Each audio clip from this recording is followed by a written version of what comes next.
Good morning, dear students. Welcome to this online lecture. I am Mr. Rahul Pawar. In today's lecture, we are going to see the another example on the topic underwriting of shares. This is the third example of this topic, and in this particular example, we are going to study the calculation of unmarked applications. Secondly, calculation of net liability of underwriters, and at the end we are going to study the journal entries in the books of the company. In the previous two lectures we have seen the two examples, and all these two examples were based on issue of shares at par. पाठीमागच्या लेक्चरमध्ये आपण जे दोन examples पाहिलेले आहेत त्यामध्ये आपण एखाद्या कंपनीने जर शेअर्स ॲट पार म्हणजेच आहे त्या किमतीलाच इश्यू केले असतील तर त्याची अकाउंटिंग ट्रीटमेंट कशा पद्धतीनं होते हे आपण पाठीमागच्या दोन एक्झाम्पल्समध्ये पाहिलेलं आहे. Now in this particular example we are going to study the accounting treatment when the shares are issued at a premium. ज्या वेळेला एखादी कंपनी स्वतःचे शेअर्स ॲट अ प्रीमियम विकते. What is meant by issue at premium? when the shares are issued at a higher price than the face value, then we say that the shares are issued at a premium. ज्या वेळेला एखादी company shares हे face व्हॅल्यूपेक्षा जादा किमतीला विकते तेव्हा त्याला प्रीमियमनं share issue केले असं आपण म्हणतो. Take simple example. Suppose a share of ₹100. Face value of share is ₹100 and suppose it is issued at ₹110. 100 रुपये फेस व्हॅल्यू असणारा शेअर 110 रुपयाला इश्यू केला म्हणजे मूळ किंमत 100 होती, विकला तो 110ला म्हणजे 10 रुपये जादा किंमत. ही जे 10 रुपये आहे त्याला शेअर प्रीमियम असं म्हटलं जातं. Okay, when the share is issued at a higher price than the face value then it is said to be issued at a premium. Now in this particular example, this is the third example.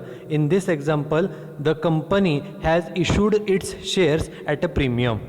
Okay, now we are going to see how it affects on the accounting treatment in the books of the company. जर एखाद्या कंपनीने shares प्रीमियमने issue केले असतील तर त्याचा अकाउंटिंगमध्ये journal entry करताना काय परिणाम होतो ते आपण या एक्झाम्पलमध्ये पाहणार आहोत. Okay, so let's start with the example. This is example number 3. Read the example carefully.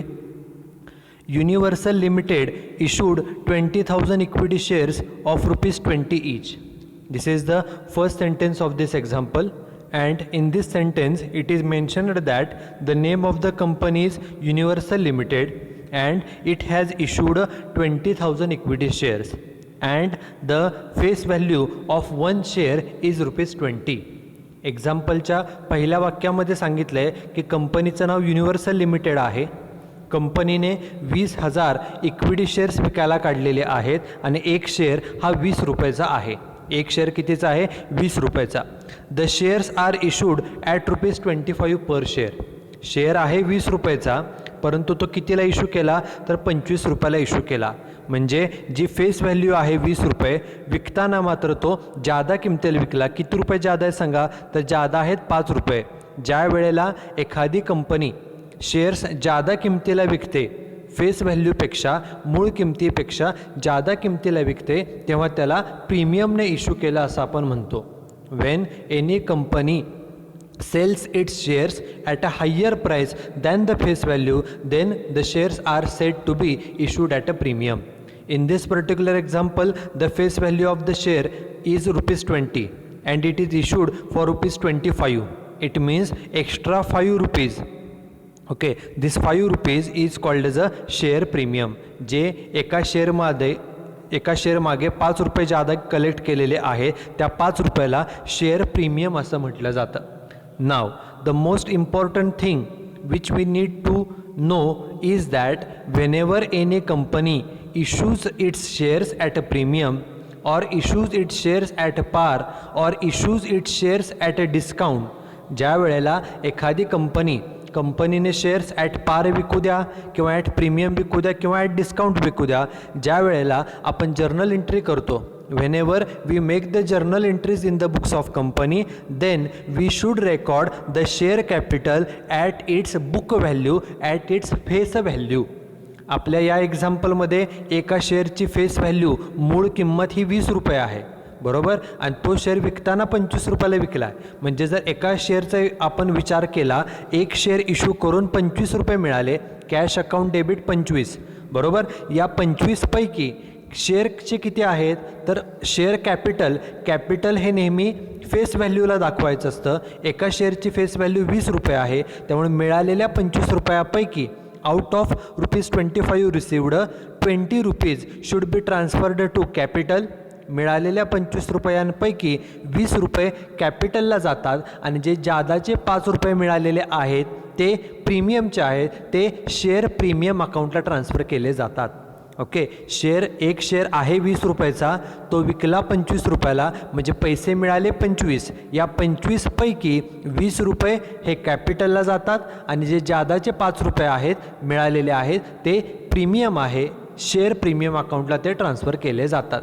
ही गोष्ट आपल्याला जर्नल एंट्री करताना लक्षातही ठेवावी लागणार आहे.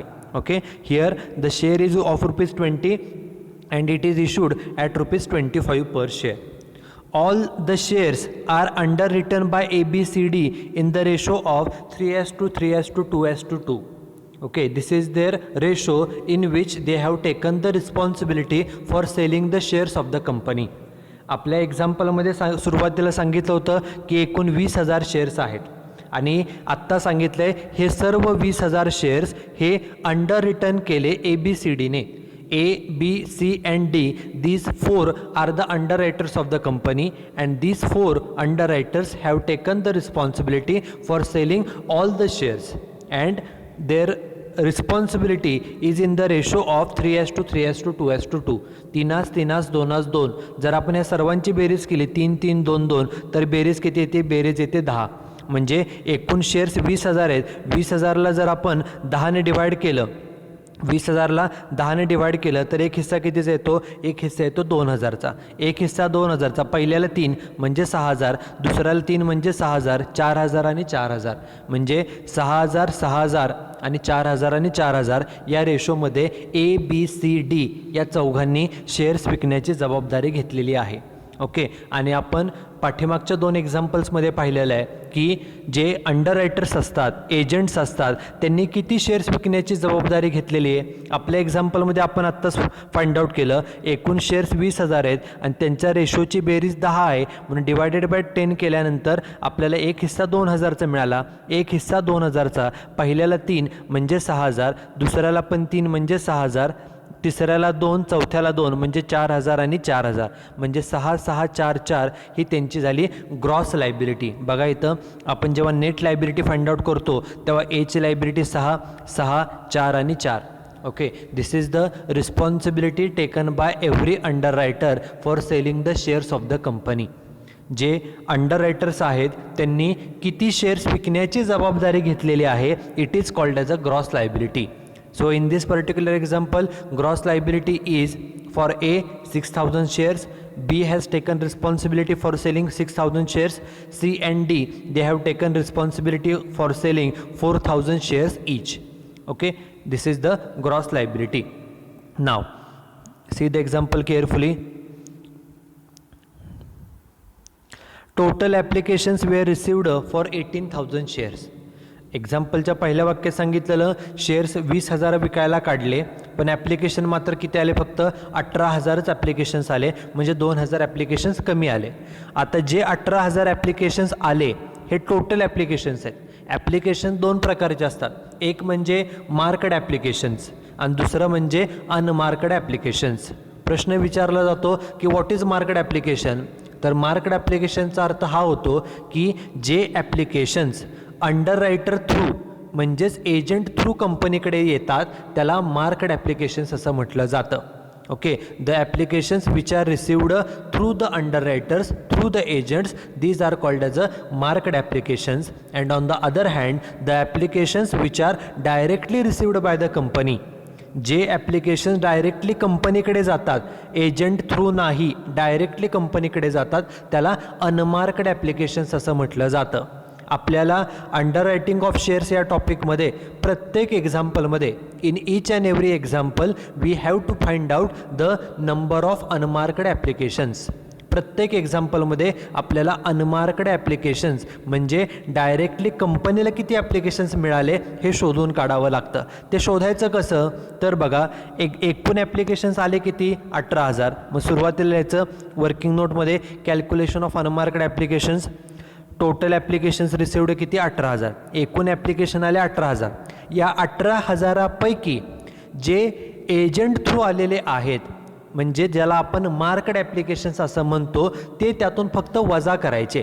बघा पुढे काय सांगितलं आहे, the marked applications were received as follows. Marked applications म्हणजेच एजंट थ्रू आलेले ॲप्लिकेशन्स. ते किती, ए थ्रू आले 4,000 ॲप्लिकेशन्स, बी थ्रू आले 4,300, सी थ्रू 3,550 आणि डी जो अंडररायटर आहे त्याच्या थ्रू आले किती 3,750. हे चौघं अंडररायटर्स आहेत. या चौघांच्या थ्रू एवढे ॲप्लिकेशन्स आले.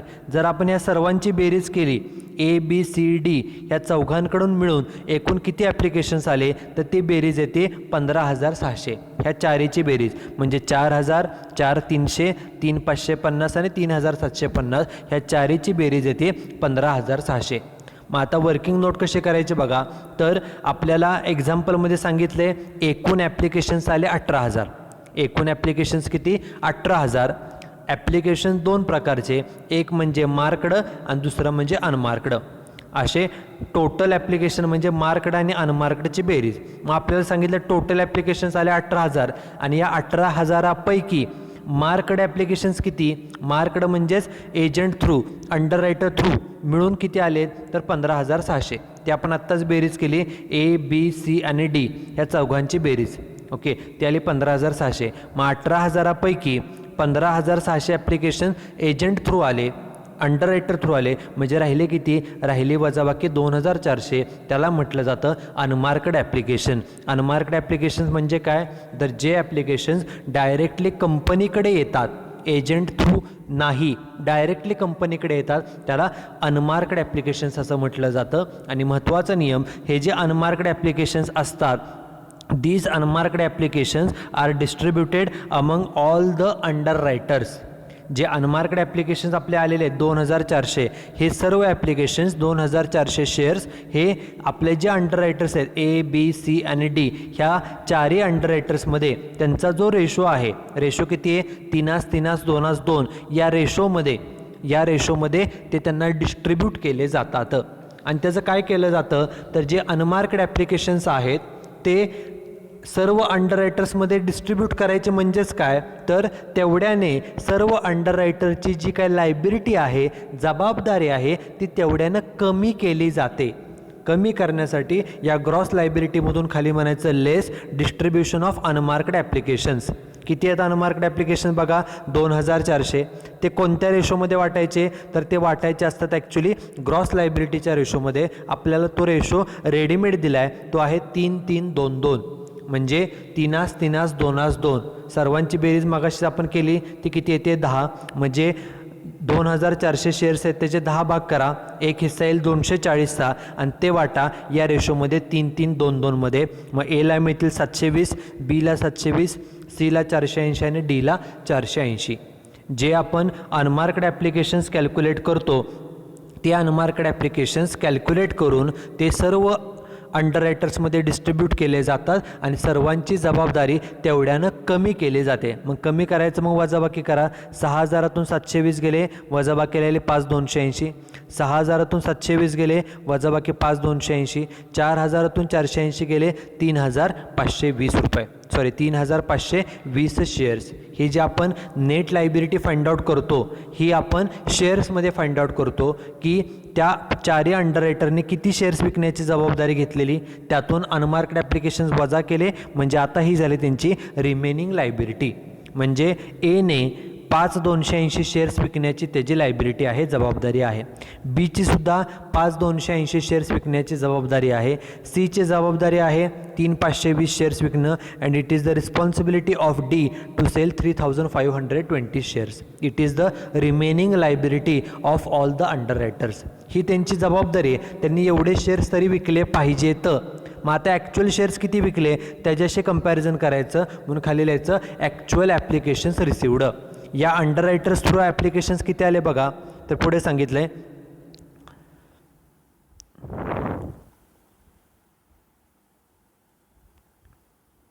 एक्झाम्पलमध्ये सांगितलं बघा, ॲप्लिकेशन्स रिसिवड मार्कड ॲप्लिकेशन म्हणजेच अंडररायटर थ्रू किती आले, ए थ्रू आले 4000. मग बघा इथे लिहिलं आहे ए थ्रू किती आले ॲप्लिकेशन 4000. मग आता बघा केअरफुली, एची जबाबदारी होती 5280 शेअर्स विकण्याची, पण त्याला फक्त किती शेअर ॲप्लिकेशन्स मिळाले, 4000. म्हणजे कमी ॲप्लिकेशन्स मिळाले. कितीनं कमी, तर 1280नं कमी. म्हणजे आपण त्याला सरप्लस म्हणणार का डेफिशिट, तर त्याला आपण डेफिशिट म्हणतो, म्हणून कंसामध्ये डी लिहिलं. हा झाला ए. आता बीची जबाबदारी किती होती, 5280 शेअर्स विकण्याची. त्याच्या थ्रू ॲप्लिकेशन्स किती आले बघा, बी थ्रू ॲप्लिकेशन्स आले 4300. बघा इथे लिहिले बीची ॲक्च्युअल ॲप्लिकेशन्स रिसिवड 4300. त्याची जबाबदारी होती 5280, परंतु ॲप्लिकेशन्स फक्त आले 4300. म्हणजे कमी आले. कितीनं कमी आले, तर 980 ॲप्लिकेशन्स कमी आले. आपण त्याला डेफिशिट म्हणतो, म्हणून कंसामध्ये डी लिहिलं. हे झाले 2 अंडररायटर, दोघांना डेफिशिट आहे. आता जो तिसरा अंडररायटर आहे सी, त्याची जबाबदारी किती आहे बघा, 3520. आणि त्याच्या थ्रू ॲप्लिकेशन्स किती आले, ॲप्लिकेशन्स आले 3550. ते लिहिलं बघा, ॲक्च्युअल ॲप्लिकेशन्स रिसिवड 3550. मग जबाबदारी आहे 3520 शेअर्स विकण्याची, पण ॲप्लिकेशन मात्र 3550 आले. म्हणजे जादा आले. कितीनं जादा, 30 जादा आले, म्हणून त्याला आपण सरप्लस म्हणतो, म्हणून कंसामध्ये त्याला एस म्हणलं, एस फॉर सरप्लस. म्हणजे तिघांपैकी ह्या सीला सरप्लस आलेला आहे. आणि आता चौथा आणि शेवटचा अंडररायटर डी, त्याची रिस्पॉन्सिबिलिटी आहे 3520 शेअर्स विकण्याची लायबिलिटी, आणि त्याच्या थ्रू ॲप्लिकेशन किती आले, 3750. म्हणून ते तिथे लिहिलं 3750.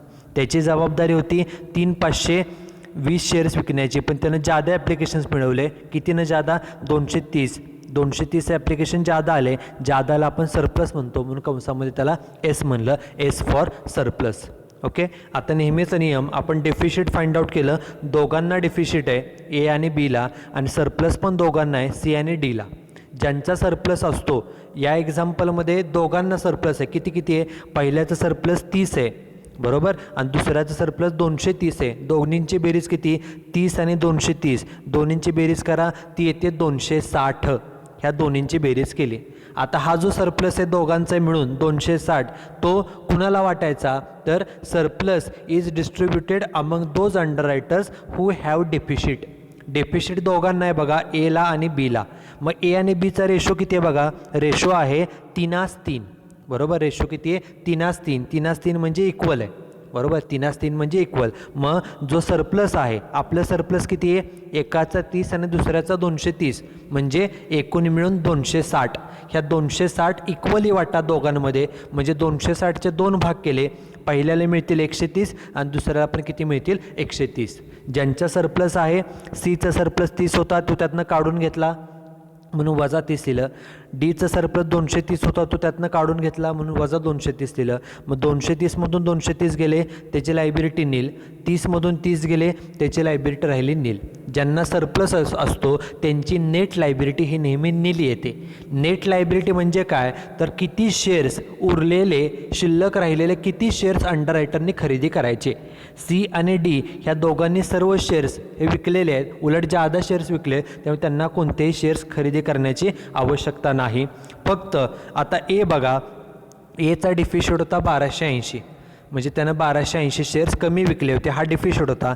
त्यातनं सरप्लस त्याला किती मिळाला, 130. हा जो सरप्लस असतो, तो सरप्लस आपण कुणाला वाटतो, तर ज्यांना डेफिशिट आहे त्यांना आपण तो सरप्लस देतो, आणि तेवढ्यानं त्यांचा डेफिशिट आपण कमी करतो, लेस करतो. म्हणून कमी करण्यासाठी less distribution of surplus of, कुणाचा सरप्लस होता, सी आणि डीचा, सी अँड डी, आणि तो कुणाला वाटला, टू ए अँड बी.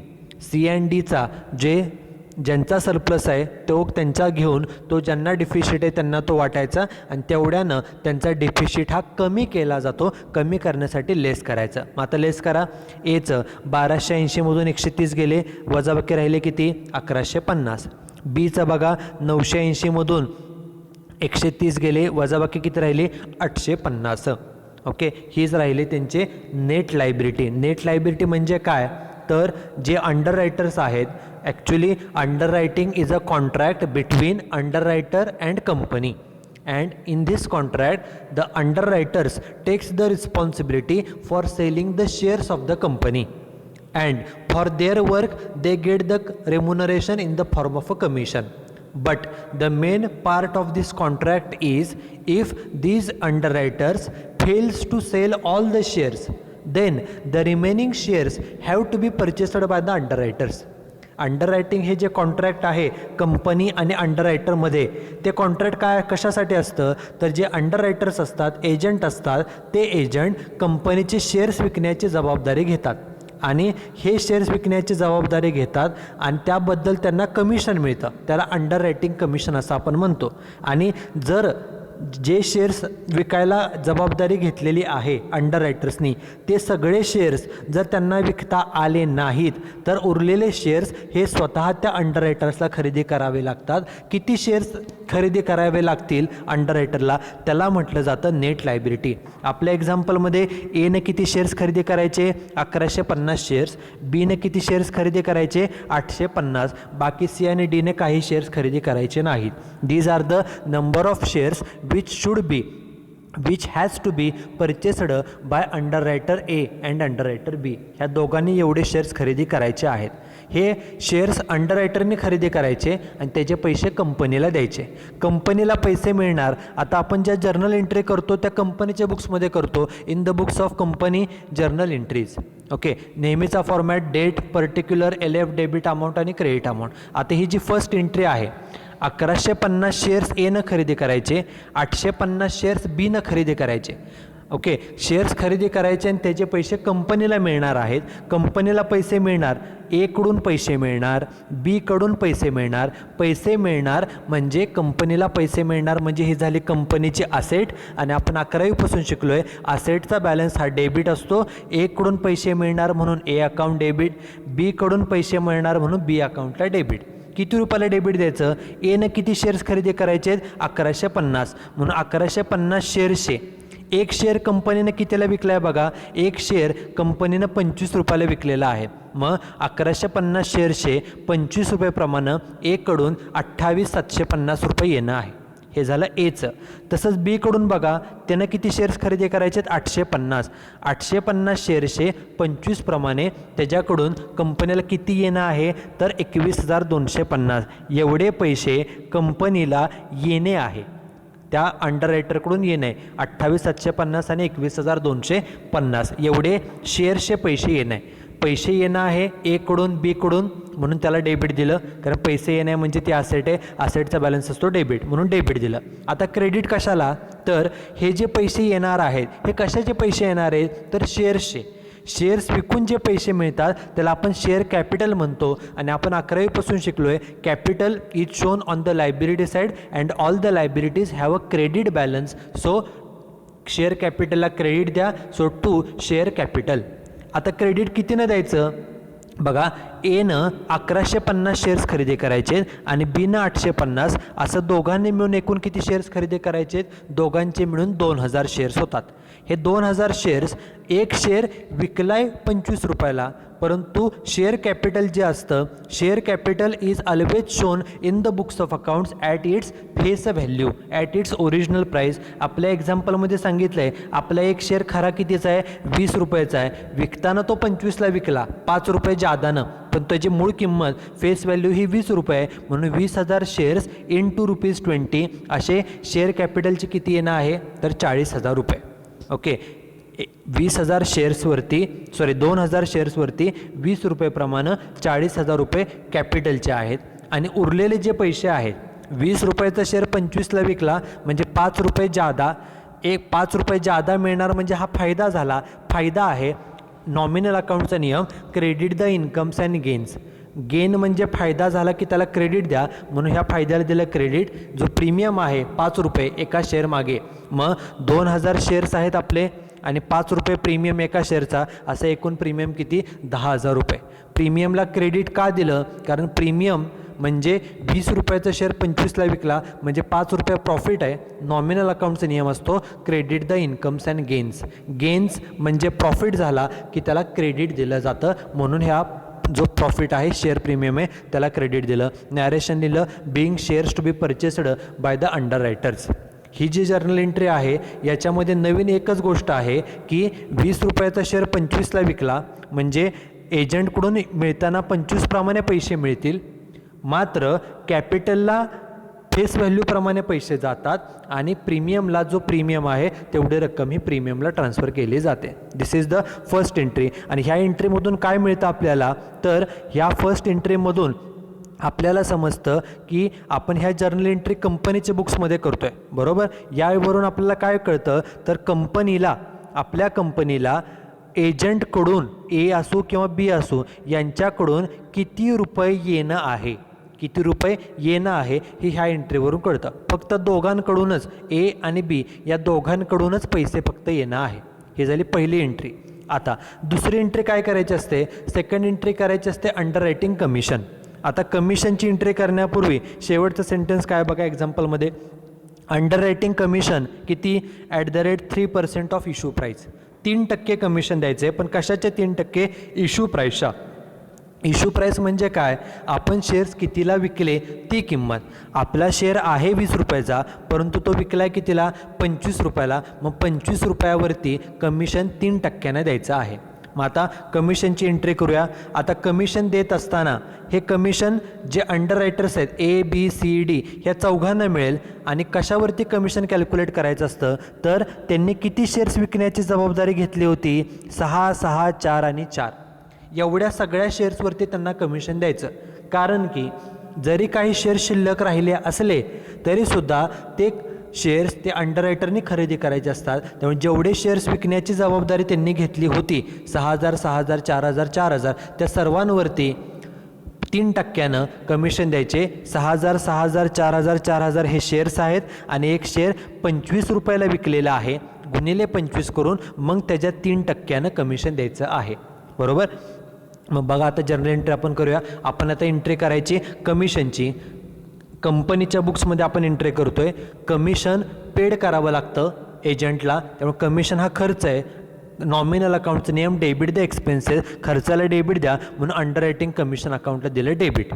आता किती रुपयानं डेबिट द्यायचं बघा, तर आपले एकूण शेअर्स किती विकायला काढलेत आपण, 20,000 आणि कमिशन 3% आहे इश्यू प्राईसच्या. इश्यू प्राईस एका शेअरची किती आहे, 25 रुपये. म्हणजे 20,000 शेअर्स गुणिले 25. बघा 20,000 शेअर्स, एक शेअर 25 रुपयाचा आणि कमिशन 3% गुणिले 3% प्रमाणे कमिशन किती आलं, एकूण कमिशन आलं 15,000. हा खर्च आहे 15,000. आता हे कमिशन कुणाला द्यायचं आहे, तर हे कमिशन एला द्यायचं आहे, बीला द्यायचं आहे, सीला द्यायचं आहे, डीला द्यायचं आहे.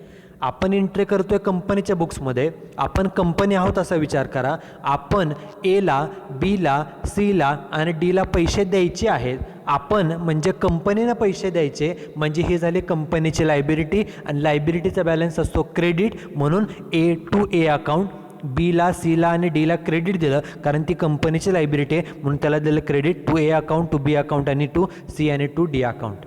आता यांना किती कमिशन द्यायचे मगाशी सांगितलं. त्यांनी किती शेअर्स विकण्याची जबाबदारी घेतलेली त्या रेशोमध्ये 6, 6, 4, 4. 6,000, 6,000, 4,000 आणि 4,000 म्हणून बघा 6,000 शेअर, 6,000 शेअर्स, 4,000 आणि 4,000 गुणिले कमिशन 3% आहे इश्यू प्राईसच्या. म्हणून पहिल्यांदा इश्यू प्राईस घ्या. एका शेअरचे 25, 25, 25, 25 आणि त्याच्यात 3%, 3%, 3% आणि 3%. कॅल्क्युलेशन करा. 6,000 गुणिले 25 गुणिले 3% म्हणजे एला 4,500 कमिशन द्यायचे, बीला सुद्धा तेवढं 4,500, सीला 4,000 शेअर्स गुणिले 25 गुणिले 3% 3,000 कमिशन आणि डीला सुद्धा किती 3,000 कमिशन देणं आहे. Narration being underwriting commission payable to the underwriters, एवढं कमिशन देणं आहे. हे जे पैसे असतात ही एंट्री कशासाठी, की कंपनी किती रुपये देणे आहे प्रत्येक अंडर रायटरला, हे ह्यावरून कळतं. ह्या 2 एंट्री झाल्यानंतर आता जी शेवटची एंट्री करायची असते ती सेटलमेंटची करायची असते. आपल्या एक्झाम्पलमध्ये 4 अंडर रायटर्स आहेत, ए बी सी आणि डी. मग आता ह्या 4ही जे अंडर रायटर्स आहेत त्यांची सेपरेट एंट्री करायची. त्यामध्ये फक्त महत्त्वाच्या 2च गोष्टी बघायच्या की पहिली एंट्रीमध्ये कोण कोण आहे, ए आणि बी. त्यामुळे त्यांचीच एंट्री फक्त करणं हे थोडं महत्त्वाचं आहे. महत्त्वाचं म्हणजे काळजीपूर्वक करावं लागतं. बघा ही पहिली एंट्री मगाशी सांगितली, ही काय दाखवते तर ए कडून किती रुपये येणं आहे, 28,750. ए कडून आपल्या कंपनीला, आपण जर्नल एंट्री कंपनीच्या बुक्समध्ये करतोय म्हणजे आपण कंपनी आहोत असं समजा. पहिली एंट्री सांगते की ए कडून किती रुपये येणं आहे, 28,750 आणि दुसरी एंट्री सांगते एला देणं किती आहे तर 4,500. 4,500च फक्त द्यायचे आणि येणं मात्र आहे 28,750. मग ते एकामेकातून मायनस करा. 28,750मधून हे 4,500 वजा करा, म्हणजे यायचे किती राहिले तरी वजाबाकी राहिली 24,250. आता ह्याचा अर्थ काय बघा की आपण कंपनी आहोत, ए कडून 28,750 येणं आहे आणि त्याला देणं किती आहे तर 4,500. मग आपण त्याला म्हणू शकतो जे तुला 4,500 कमिशनचे द्यायचे ते हे जे पहिले येणं आहे त्यातून ॲडजस्ट कर आणि राहिलेले जे काय 23-24 रुपये आहेत तेवढे फक्त आम्हाला दे. कंपनीला त्या एककडून तेवढे पैसे येणं आहे, पैसे येणं आहे, ते पैसे आले कंपनीला, पैसे आले की कॅश अकाउंट डेबिट आणि कुणाकडून आले एककडून, म्हणून 2A अकाउंट. कंपनीला पैसे मिळाले की कॅश अकाउंट किंवा बँक अकाउंट डेबिट. किती रुपये आले बघा तर 28,750मधनं 4,500 वजा केले. हे काय केलं, पहिल्या एंट्रीमधून दिसत होतं 28,750 रुपये येणं आहे आणि दुसऱ्या एंट्रीमधून समजत होतं 4,500 देणं आहे. ते एकमेकातून मायनस केले म्हणजे राहिलेत फक्त किती 24,250. तेवढेच पैसे कंपनीला येणे होते, ते पैसे आले म्हणून कॅश अकाउंट डेबिट आणि कुणाकडून आले एकडून, म्हणून 2A account. Narration being amount received from A after adjusting underwriting commission. Same entry करायची बीची सुद्धा बघा. पहिली जर्नल एंट्री सांगते की बी कडून किती रुपये कंपनीला येणं आहे 21,250. हे कशाचे तर शेअर्स जे शिल्लक होते त्याचे 21,250 रुपये बी कडून आपल्या कंपनीला येणं आहे. आपण जर्नल एंट्री कोणाच्या बुक्समध्ये करतो कंपनीच्या, म्हणजे आपण कंपनी आहोत, आपल्याला या बी कडून 21,250 येणं आहे आणि आपण त्या एजंटला 4,500 रुपये देणं आहे. मग येणं जे आहे 21,250 त्यातनं ते 4,500 वजा करा म्हणजे राहिले किती रुपये तेवढेच फक्त आपल्याला बी कडून मिळतील. बी कडून पैसे मिळतील, बी कडून पैसे आले की कॅश अकाउंट डेबिट आणि कुणाकडून आले बी कडून, म्हणून 2B अकाउंट. मगाशी जसं ए कडून आले म्हणून 2A, तसं आता बी कडून आले म्हणून 2B अकाउंट. आता किती अमाऊंट दाखवायचे बघा तर मगाच्यासारखं येणं होतं 21,250, त्यातनं वजा त्यांना देणं किती होतं बीला 4,500, तेवढे वजा करा. 21,250 वजा 4,500 म्हणजे किती रुपये 16,750. या बी कडून 16,750 रुपये नेट रक्कम येणं होती, ती आली म्हणून कॅश अकाउंट डेबिट किंवा बँक अकाउंट डेबिट आणि कुणाकडून आले बी कडून, म्हणून 2B account. Narration being amount received from B after adjusting underwriting commission. ह्या झाल्या 2 एंट्री. आता ह्या दोघांच्याच एंट्री फक्त काळजीपूर्वक कराव्या लागतात, कारण ही पहिली जी जर्नल एंट्री आपण केलेली आहे त्याच्यामध्ये आपल्याला असं लक्षात येतं की फक्त ए आणि बी या दोघांनीच फक्त कंपनीचे शेअर्स खरेदी करायचे होते, कारण त्या दोघांनाच फक्त बघा ही जी नेट लायबिलिटी आपण फाइंड आउट केली ह्या दोघांनाच फक्त सर्व शेअर्स विकता आले नव्हते. बाकी जे सी आणि डी आहेत त्यांनी सर्व शेअर्स विकलेले आहेत, त्यामुळे त्यांची जर्नल एंट्री करणं सोपं आहे. बघा आता एची झाली, बीची झाली, आता सीची एंट्री करूया. या पहिल्या एंट्रीमध्ये कुठं सी आहे का तर कुठेही सी नाही आहे. दुसऱ्या एंट्रीमध्ये काय सांगतो तर सीला किती कमिशन द्यायचं आहे, कमिशन द्यायचं 3,000. सी हा फक्त आत्ता एकाच एंट्रीमध्ये आला आहे आणि तो कशासाठी तर सीला कमिशनचे 3,000 रुपये देणं आहे. आपण त्यानं शेअर्स विकले, एजंट आहे तो, मग कंपनीने त्याला पैसे द्यायचे. आपण कंपनीच्याच बुक्समध्ये एंट्री करतो आहे, म्हणजे आपण कंपनीनं सीला पैसे द्यायचे, म्हणजे आपल्याकडून पैसे जातील आणि त्या सीला मिळतील. म्हणजे जर्नल एंट्री काय होईल C account debit to cash account. किती देणं आहे त्याला 3,000 आणि 3,000 कमिशनचे. Narration being underwriting commission paid to C. सीला डेबिट का दिलं कारण आपण सीला पैसे पेड केले, सीला पैसे मिळाले. सी हा व्यक्ती आहे, पर्सनल अकाउंटचा नियम डेबिट द रिसिव्हर म्हणून त्याला डेबिट दिलं आणि आपण त्याला पैसे पेड केलेत कंपनीनं. आपण कंपनीच्या बुक्समध्ये एंट्री करतोय, कंपनीनं पैसे पेड केले म्हणजे कंपनीचे पैसे गेले म्हणून टू कॅश किंवा टू बँक अकाउंट. हे झाली सीची फायनल पेमेंट. सीला एवढं फायनल पेमेंट करायचं आहे. आता शेवटचा अंडररायटर डी. पहिल्या 2 एंट्री बघा, ह्या पहिल्या एंट्रीमध्ये डी कुठे आहे का तर नाही. दुसऱ्या एंट्रीमध्ये काय सांगतोय डीला किती कमिशन द्यायचे तर 3,000 कमिशन द्यायचं आहे. मग आता कमिशन देणं आहे 3,000, तेवढं देऊन टाका. डीला पैसे दिले, डीला पैसे मिळतील. ओके, आणि आपण पैसे पेड केले, कंपनीने पैसे पेड केले म्हणजे कंपनीकडून पैसे गेले म्हणजे टू कॅश. डीला पैसे दिले म्हणून D account debit to cash account. Amount किती 3,000 आणि 3,000. पैसे गेले म्हणून टू कॅश म्हणा किंवा टू बँक म्हणा. डीला पैसे दिले म्हणून D account debit to cash account. Narration being underwriting commission paid to D. Okay, so these are the journal entries in the books of the company. This is the third example on this particular topic. In this particular example, first we calculated the number of unmarked applications. After that we calculated the net liability of underwriters, and after that at the end we make the journal entries in the books of the company which has issued the shares. या एक्झाम्पलमध्ये आपण सुरुवातीला unmarked applications कसे find out करायचे ते पाहिलं, त्याच्यानंतर प्रत्येक अंडररायटरची net liability find out केली आणि कंपनीच्या बुक्समध्ये जर्नल एंट्री आपण ह्या केलेल्या आहेत. या एक्झाम्पलमध्ये शेअर्स प्रीमियमने इश्यू केले होते, हे एक्झाम्पल पाहिलं. नेक्स्ट लेक्चरमध्ये आपण जर शेअर्स डिस्काउंटने इश्यू केले असतील तर अकाउंटिंगमध्ये काय फरक पडतो ते आपण पाहणार आहोत. Okay, you should write down this example and solution in your notebook. Okay, that's it with this lecture. Thank you very much.